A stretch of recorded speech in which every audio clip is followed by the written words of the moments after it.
Heute möchte ich euch mal unsere Wasserpfeifen zeigen. Und zwar haben wir die als Vogel, Schwein und Vogel. Ich probiere jetzt einfach mal den Vogel für euch aus. Ich glaube, da brauche ich noch ein bisschen mehr Wasser.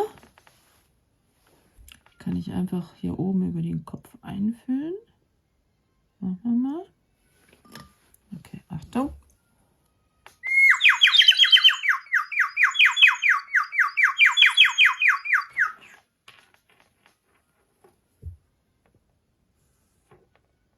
Das wäre der Vogel. Das Schwein kommt. Schauen wir mal, ob das auch pfeift.